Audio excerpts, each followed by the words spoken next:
Just make sure your algebra is nice and solid. So with something like this, obviously, there's nothing we can combine on the left or right to simplify it, so we can just combine our x's. So this one's pretty simple. Subtract 3x, so then this will be x plus 5 is equal to negative 7. Then subtract 5. So x is equal to negative 12. So pretty easy solving on the first two problems. So same thing over here, just be careful. There's many different ways you could solve this side, something like this. So first of all, we're trying to solve for x. So there's many ways. I'm gonna add 6. So I have negative 4 times x minus 1 is equal to 16. Now there's many different ways we can go about doing this. But this is how I would do it just because it's easier. You could either distribute the negative 4 through, then go through and solve this. But what I'm going to just do is I'm going to say, okay, negative 4 is being multiplied, so I'm going to divide both sides by negative 4. So then left is x minus 1 is equal to negative 4. And then I'll just solve for x. Is everybody good with that? There's other ways you could solve that. You could have distributed it through combined terms. Does that make sense, everybody? So don't miss these two. They're easy. You have to just be able to solve linear equations. Okay. All right, so then there's two problems like this. So it says solve each inequality and graph the solution. So when it says graph the solution, you're graphing it on a number line. So solve each inequality, we're solving for x. So get x alone correctly, subtract 7. Remember, that's just a fancy equal sign. The only thing we're solving for x just like we were in the other problems. We've just got to switch the inequality if we divide or multiply by a negative. So we still have 3x is less than or equal to negative 9. Then we would solve for x. Next step, divide both sides by positive 3. So we're not changing the inequality. So we have x is less than or equal to negative 3. So then you're graphing it on your number line. You'll draw your own number line, label it 0, and then, so negative 1, 2, 3. And it's x values less than or equal to negative 3. So it's or equal to negative 3. So it's a closed circle. And the x values that are less than that, think about it, that's negative 4, that's less than that. Negative 5 is less than that, negative 6. So we know that we're pointing this way. Closed circle, you'd have to get it right. I might just mark it right or wrong, so make sure you don't make any errors. Does that make sense? Everybody's good with that one, pretty easy. So same thing over here. It says solve the inequality and graph the solution. So you'll have to make sure you graph that on your own, because I'm not going to have this drawn for you. So once again, you're solving for x. Well, in this one we have two x's, but we know how to combine them. This is just a fancy equal sign. So just like in the solving problems, we would combine our x's. So I would subtract 4x from both sides. So I have 6x plus 3 is greater than negative 9. So then we'll just solve for x piece by piece. Subtract 3. So we have 6x is greater than negative 12. And then we'll divide by 6 to solve for x. Last step. We didn't divide by a negative or anything on this one either. So x is greater than negative 2. So you draw your number line, negative 1, 2. Since it's greater than, it's not equal to, make sure you draw an open circle. And the x values that are greater than negative 2, negative 1 is greater than negative 2, 0 is greater than negative 2. 1 is also, so we know it's going this way. Questions on that? Don't miss those are easy. Okay, no questions, so there'll be two problems like this. Okay, so then graph each equation. There's actually two like this, but I just only am doing one practice. So graph each equation. So first of all, you've got to notice we have an x and a y. So we know that it's a line, right? It's degree 1, so that's a line. It's linear. So we know we're going to be drawing the line. And then you have to say to yourself, well, what do lines look like? Lines are y equals mx plus b. So we need to get it in that form, because then we can graph it easily. So I'm going to solve for y. So do this correctly. Do not make any errors here. This is a positive 2, right? So to get 2 over to this side, we're going to subtract 2. Now check your work, because if your things don't have to be 0, you've done it incorrectly. Like if you would have put 2 there, 2 plus 2 is 4. You would have made it worse. Does that make sense? So always just check on both sides to make sure you've really eliminated it. So yes, that truly added up to be 0. I still have negative x plus 3y is equal to 5 minus 2. 3, right? We're trying to solve for y, so my next step will be add x to both sides. So make sure that truly adds up to be 0. So we have 3y is equal to, let's put the x first because we want it to be mx plus b. So x plus 3. Then from there, solving for y, we'll divide by 3, both sides by 3. Now this is not very pretty, so I like to rewrite it in mx plus b form, so I divide both by 3. So this will be 1/3 x, and then plus 1. 3 divided by 3 is 1. Is everybody comfortable splitting it up? I think you're all pretty good at it. Just be careful, because if it would have been a -3, we would have had a -1/3 and -1. Completely changes it. So then from there, now we have to graph it. So we obviously have a y-intercept at +1, and then our slope is up 1 over 3. The bottom part, you always go to the right, whether it's negative or not. Does everybody remember that? So you're always going up 1, or if that was negative, you'd go down 1, but you always go to the right for the bottom. So up 1 over 3. Up 1 over 1, 2, 3. 3, up 1 over 1, 2, 3. And I'll expect you to graph it completely correct as far as it can fit on this, because I'm going to make you do it on graph paper. So down 1 over 1, 2, 3. Down 1, 1, 2, 3. Down 1 over 1, 2, 3. And then this one doesn't have, like, it's not an inequality, right? It's just a line, and it's a solid line, and there's nothing saying otherwise, so it's not an inequality, so it's just a line. Is everybody comfortable with graphing lines? I mean, you had to get it in y equals mx plus b first. There's 2 problems like that. Yeah? Okay, so when x is negative, it's going the other way, right? Yeah, so, and then you can always check to make sure your picture makes sense, because it was a positive slope, right? So it should be a positive going line, where if this was a negative slope, you should have a downward coming line. So you can always check that, yeah. Okay, good question. Okay, next one. There's going to be 2 like that, so don't mess them up. Just get them in y equals mx plus b form. Okay. So next one, it says, this is exactly what it'll say. It will say, write a function rule g of x for the given transformation applied to the graph of f of x is equal to the absolute value of x. Now, it might not be absolute value. It might be something squared. It might be x squared, or it might be the square root of x, but it all works the same, right, for all functions. Right? Shifts left and right, shifts up and down. So you should be able to apply this no matter what. So here's the question. It says, okay, so we're writing a function g of x, but it's taking f of x is equal to the absolute value of x, and it's doing these things to it. So it's shifting it down 7 units and right 3 units. So our shift left and right is always opposite, right? And it's always added inside with the x, inside the absolute value, inside the square, inside the square root. So I'm going to do that one first. So we have the absolute value of x, and since it's right 3 units, we've got to do -3. It has to be added inside the parentheses. Is everybody good with that?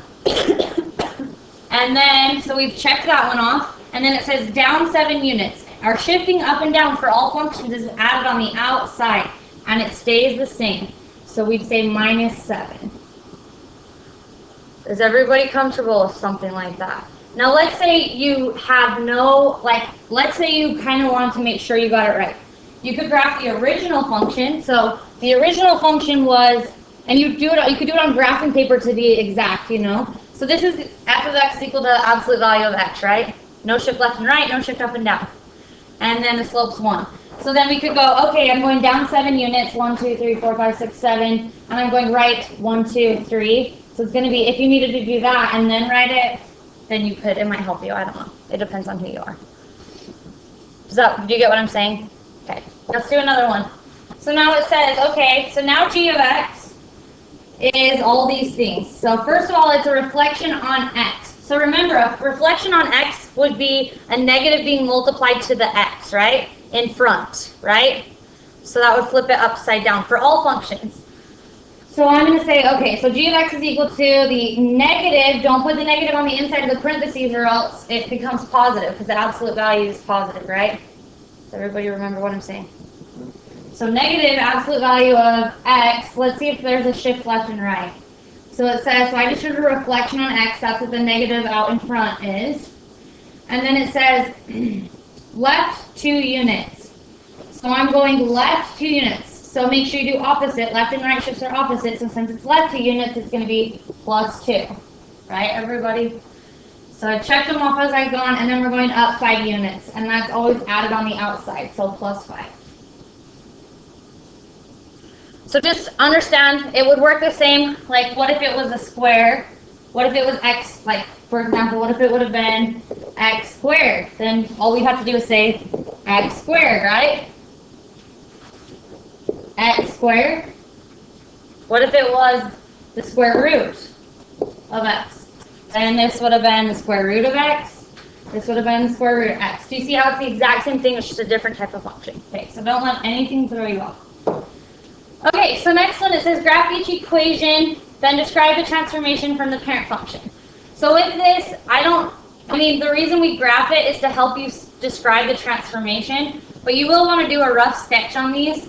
So it says graph each equation, then describe the transformation from the parent function. So this is an absolute value. So here it says the parent function is f of x is equal to the absolute value of x. So we are taking the absolute value of x, and we're shifting it left 3, right? Left 3, and then guess what? We have a negative in front. Doesn't that reflect it over the x-axis?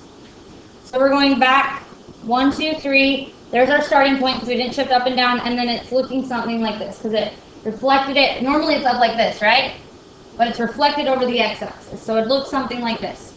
So inward, you just describe the transformation. So we went left 3. This would be how you'd have to say it correct to get full points. Left 3 units, and a reflection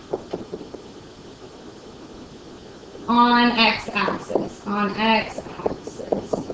There's your transformation. So don't let it throw you off. What if it wasn't an absolute value function? A square root function. What if it was an absolute value function? Wouldn't it do the same thing? You'd shift it back 3, and then it would flip upside down, reflect over the x-axis, right? Same thing with a square root. Like a quadratic, it'd still be shifted back 3 units and then flipped upside down. So you guys all see how it just works all the same. Okay, so let's do this one. So inward, so it's shifting inward, it's going right 5, right? Anything added with the x, it goes left and right, and you always go opposite. So we're going right 5 and up 1. So right 5, up 1, and then it didn't reflect, so it's just like this. Rough sketches are good enough for me on this one. Questions? You sure? Okay. You're sure? Okay. Okay, graph each absolute value inequality. So this one I'm going to make you graph on graphing paper, so you have to be right on. So first of all, notice what type of functions you're looking at. You might be looking at a line, you might be looking at an absolute value function. So let's look at these. So it says graph each absolute, these are both absolute value inequalities. So we know what absolute values look like for these. So let's get it in graphing format. So we have y is greater than the absolute value of 2x minus 7. So first of all, isn't the 2 inside the absolute value? Remember that we like to fix that. So I'm going to say, I can split that out. That's the same thing as the absolute value of 2 times the absolute value of x minus 7, which is really just 2 times the absolute value of x minus 7. And so we have y is greater than this. So this is how I rewrote it because now it's in graphing form. So now we're not shifting left and right, right? Nothing added with our x, but we are shifting down 7. So we're starting at negative 7. Then our slope is 2. So you go up 2 over 1. What if it was negative? That just flips it upside down, right? So you go down 2 over 1. You always go to the right. So up 2 over 1. Up 1, 2 over 1. Up 1, 2 over 1.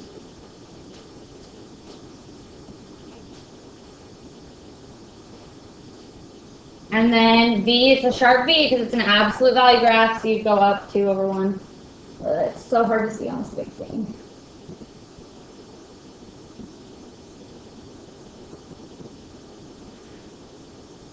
A lot of things to consider with this one because is it a solid line? Nope, it's a dotted line because it doesn't include, it's just y values greater than, not equal to this line. So you got to make sure you draw in this as a dotted line here.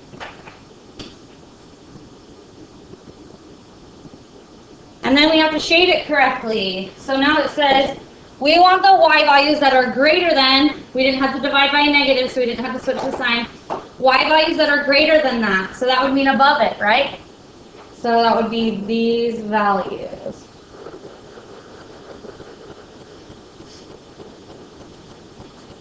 Questions?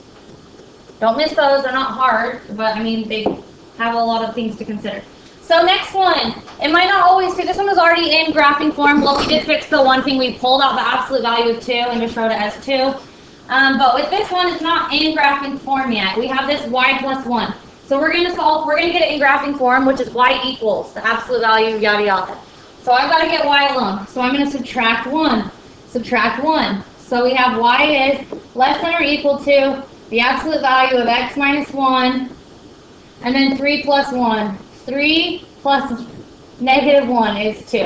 And we didn't have to divide by negatives or anything on this, so we didn't have to flip our inequality. So now you'll graph it. We shift right. So there's a lot actually with these problems, because if you shift it wrong, you're wrong. You know what I mean? So you added with your x is always your shift left and right. You always go opposite. So this one's going to be your right 1, and then we're going up 2. So you got to be able to get that part right. Right 1 up 2. There's our starting point. It didn't reflect over the x-axis. It didn't get flipped upside down because there's not a negative in front. So our slope's simply 1, right? So there's technically a 1 always written right there. So we go up 1 over 1, up 1 over 1, up 1 over 1. On both sides, because we know absolute values are v's.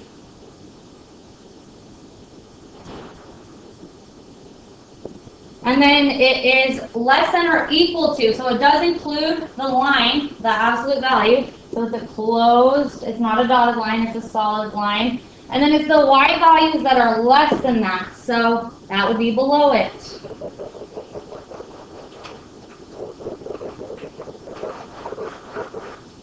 Don't get these wrong. Not hard, but a lot of things to remember and not mess up on. Questions before we move on? You'll have 2 problems like that. Okay, the next thing you're going to see on the test is this. Solve the system by substitution or elimination. I don't care how you solve it. So if you want to solve by graphing, go right ahead. As long as you can show some work, like show me a matrix or something, you know, written out correctly, and then, you know what I mean? So I don't care how you solve it, as long as you can get the right answer. So I'm going to personally choose just to go with the matrix. So first of all, with the matrix, first thing you have to remember is it has to be in the form x, y, number, x, y, number. This one's already an x, y number, right? Sorry, it's early and I need to get a drink of water. So, the ones on the test are most likely already going to be in that form, so you don't have to worry too much about it. Okay, so a matrix would be 14 to 10, 1, negative 5, 11. Then if you showed your work like this, I would be fine with it. So let's do reduced row echelon form in our calculator. Now remember, there is most likely, if not guaranteed, you're going to run into one where either there's all real numbers or no solution. Now, if you do it in your calculator and it's not in reduced row echelon form, you'll rewrite it as a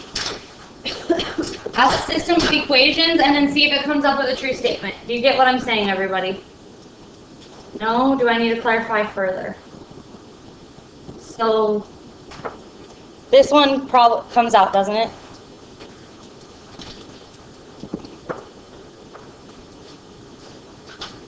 So you got 1, 0, what? 1, and then 0, 1, negative 2. So we know that means that we have 1x, or just x, 1x, and then plus 0y, so I'm not going to write the y, is equal to 1. We have 0x's plus 1y, so I'm just going to write y is equal to negative 2. So it came out nice and pretty. It was in reduced row echelon form, which means the ones are in a diagonal and there's zeros filling it in otherwise. If you get a matrix that comes out, for example, I'm randomly saying, like, if your matrix, when you do reduced row echelon form, comes out to be 2, 3, and 1, and then 0, 0, 7, for example. That's not reduced row echelon form, so you got to reset up a system of equations and look at what you're looking at. So on top we'd have 2x plus 3y is equal to 1, and on bottom we'd have 0x plus 0y is equal to 7. So on bottom we really have 0 is equal to 7, not a true statement. So we would say no solution on this. If you would have had it be 0, 0, 0, for example, then we'd have 0 is equal to 0. That's a true statement, so it'd be all real numbers. If it was 7, 7, 7, 7 is equal to 7, right? So we would say, okay, oh, no, that wouldn't be a good example. That wouldn't be a good example, because it would be 7x plus 7, y is equal to 7, and that doesn't mean that. Do you get what I'm saying? Okay, so the good example was the 0 one. Those would be the only one where it would get all real numbers. Okay. Questions? Okay, there'll be 2 like this. Don't miss them. Okay, now it says graph the solution of each system. So now we're dealing with inequalities. You have to do this one by hand. So first of all, notice they're both lines because they're all degree 1. We don't have anything other than degree 1. So these are just lines. So you have to say, okay, I know a line. If I want to graph the line, I want it in the form y equals mx plus b. So I'm going to change this to be y equals mx plus b. So I'm going to add 2. So I'm going to rewrite it right here. So we have y is less than or equal to 4x plus 2. I just rewrote the top equation. Solving for y on this bottom one. Now don't forget, if you divide or anything by a negative, you've got to flip the sign. If you divide or multiply by a negative, not if you add a negative. This one's already in y is greater than 3x minus 2. So now I can go ahead and graph each of these. So I'm just going to focus on this one and graph it. So our slopes, our y-intercept's at 2. Our slope is 4 over 1. You always go to the right for the bottom part. So it's up 4, up 1, 2, 3, 4 over 1, up 1, 2, 3, 4 over 1, down 1, 2, 3, 4 over 1, down 1, 2, 3, 4 over 1, 4 over 1. Now check. Did it include it? Yes, right? So it's a solid line. Now other things to check to make sure you graph this correctly. Was it a positive slope? Yes. Is it a positive line? Yep. So we probably graphed it correctly. So let's graph this one. I'm going to go different color. So we have a y-intercept at -2 and a slope of 3. We always go to the right for the bottom part, even if it's negative on top. So we're going up 3 over 1. So up 1, 2, 3 over 1, 1, 2, 3 over 1. Oops, 1, 2, 3 over 1. And then down 1, 2, 3 over 1. Down 1, 2, 3 over 1. Okay. And it is greater than, not equal to. So this one's a dotted line. Okay. So let's shade it in. I made this problem up, so it's kind of hard to see because it probably wasn't the best made of problem. So it's y values less than this green line, right? So that'd be below the green line and above, so then it's y values greater than this line. So it's got to be below the green line and above, and if you had to on the test, write something like, say, so it's below this line, and at the same time, since it's greater than, it's above this line, because then you hopefully can't mess up. So below the green line, above the red line. So wouldn't that be in this section? Below the green line and above the red line. Okay. There'll be 2 problems like this. Get them in y equals mx plus b form. If you divide by negative, flip your sign. Fill it in correctly. Questions on that? Okay. Almost done. We're literally almost done, and then for those of you that can't lay, I can go back to the first part and talk about those. So it says graph a line that has a 0 slope, graph a line that has an undefined slope. So a 0 slope would be something like this, right? Because that's still that's still a function, right? It passes the vertical line test, but there's no slope. So that would be, now notice, this is how it helps me remember, because a lot of times, like back when I was your age and stuff, I would say like, well, I don't know if that's x is equal to, like let's say I called that 4. I don't know if that's x is equal to 4 or y is equal to 4. But let's look, are our x values changing on that line? Isn't this x is equal to 5, 6, 7, 8, or whatever? And this is x is equal to -1, 2. So our x values are changing. So it's definitely not x is equal to 4. But look, isn't the y values, no matter where you go for x, like let's say we went over to -1, the y value is always 4, right? So So do you see how you know it's always the y is equal to 4? Does that help maybe? Okay. And then with this one it says, okay, so that was our 0 slope. And now undefined slope. So an undefined slope would be something like this, because that does not pass the vertical line test. So it's an undefined line, it's undefined slope. So because it's not a function. So once again, I ask myself, well, my y values are changing, so it's definitely not y is equal to, I'm going to call that 3 randomly. It's not y is equal to 3 because my y values are changing, but that x value is always at 3, no matter what. So it's x is equal to 3. So this one would be undefined. I put an extra e in there, but it's okay. Okay. Are we all good with that?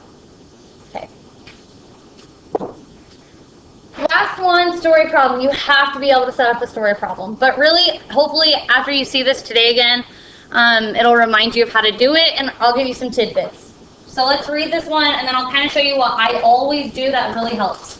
So it says, at a cupcake shop, you spend $11 on 7 cupcakes. It costs $3 for a frosted cupcake and $1 for a non-frosted cupcake. How many frosted cupcakes did you get? How many non-frosted? That's a huge jumbled mess, especially if you just read it all. It's like, I have no idea where to start. So I always start, this always really helps you guys. Just do this. So I'm going to figure out, I have 2 variables here, frosted, non-frosted, right? So I'm going to say x is frosted and y is non-frosted. So I'm just going to say non. Nah, non-frosted, that's going to help me. Perfectionist here. Okay, does everybody see how I label this first? It really helps when setting up a system of equations. Okay, so it says, once again, at a cupcake shop you spend a total of $11 on 7 cupcakes. So we're going to have 7 cupcakes total, right? So we're going to have some amount of frosted, some amount of non-frosted. We have no idea how much of each, right? So I have x plus y is, it says you spent it on 11 cupcakes, so there's a total of 7, right? Do you get what I'm saying? Do you see how I set that piece up? Because there's a certain amount of frosted plus a certain amount of non-frosted that added up to be 7. Do you all understand that? 7 total cupcakes. Okay, now it says, it costs $3 for a frosted cupcake. So 3 times x would give us the amount it's going to cost us for frosted cupcakes, depending on how many we bought, right? So I say 3x because that's $3, or you can write $3, whatever. So we have 3 times x for a frosted cupcake, plus we're going to spend $1 per non-frosted. So $1 times non-frosted. So 1 times y. And it says that we spend $11. So however much this is, however many x and y's, it's going to add up to be $11. Do you understand how I set it up? You're sure? I'm not convinced from the look on your face. Are you sure you're good? Okay. So then now we just solve for x and y. I'm going to solve it using a matrix because it's just a system of equations. I'm randomly choosing to go with a matrix because it's easy. So we set it up as 1, 1, 7, 3, 1, 11. Reduced row echelon form, that'll give us x, that'll give us y. So we'll know frosted versus non-frosted, how many we bought. So do it for me real quick.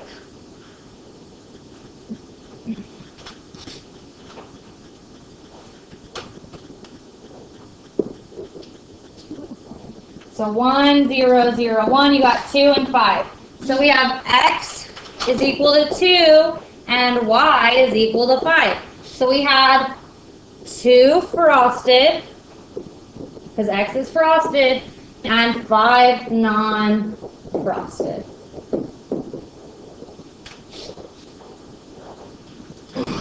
Okay. So once again, the first thing I did was determine what x and y was, then made an equation that made sense. Okay. Questions? That's the end of the test.